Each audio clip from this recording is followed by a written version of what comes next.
કાલે દ્વારકાથી એક વિડીયો આવ્યો જેમાં રિક્ષા ચાલકો બધા રહ્યા એને જઈ પ્રાંત અધિકારીને જઈ અને એક આવેદનપત્ર આપ્યું કે દ્વારકામાં છે સીએનજી પંપ ચાલુ કરો.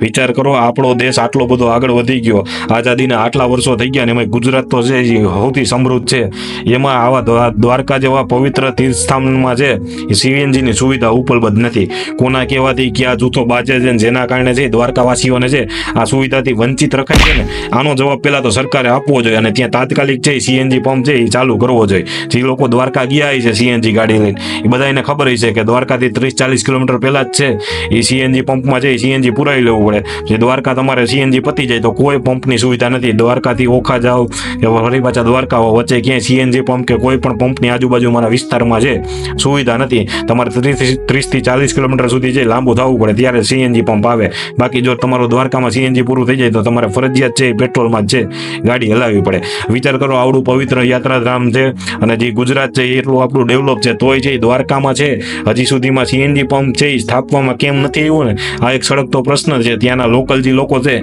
એમને તો જરાક આ વિશે માહિતી છે કે શું કામ નથી આવતો ને શું કારણ છે, ક્યાં બધા જૂથો છે એ બાજે છે. પણ સરકારને વિનંતી હતી એ કદાચ કોઈ મોટી કોર્પોરેટ કંપનીઓ પણ બાજતી હોય પણ સરકારમાં તો એટલી હિંમત હોવી જોઈએ કે અહીંયા છે સીએનજી પંપ છે એ સ્થાપિત કરાવે. એટલે મારી સરકારને ખાસ વિનંતી હતી કે આ મુદ્દે છે ખાસ ધ્યાનમાં લેજો. ત્યાં ઘણા યાત્રીઓ આવે છે અને સીએનજી ના કારણે હેરાન થાય છે તો એ ન થાય એટલે જે કંપનીઓ કોર્પોરેટ કદાચ ન બનાવવા માંગતી હોય તો કોર્પોરેટ ઉપર દબાણ કરી અને પણ ત્યાં સીએનજી પંપ છે એ સ્થાપિત કરવામાં આવે. આવું મારું એક છે એ સરકારને કહેવું હતું. એટલે જનતાને કહું છું તમે પણ છે આ વિડીયો છે એ સરકાર સુધી પહોંચાડી દેજો અને કહેજો તાત્કાલિક છે પવિત્ર યાત્રાધામ જે દ્વારકા છે ત્યાં છે સીએનજી પંપ ચાલુ કરવામાં આવે. ધન્યવાદ. જય હિન્દ, જય ભારત.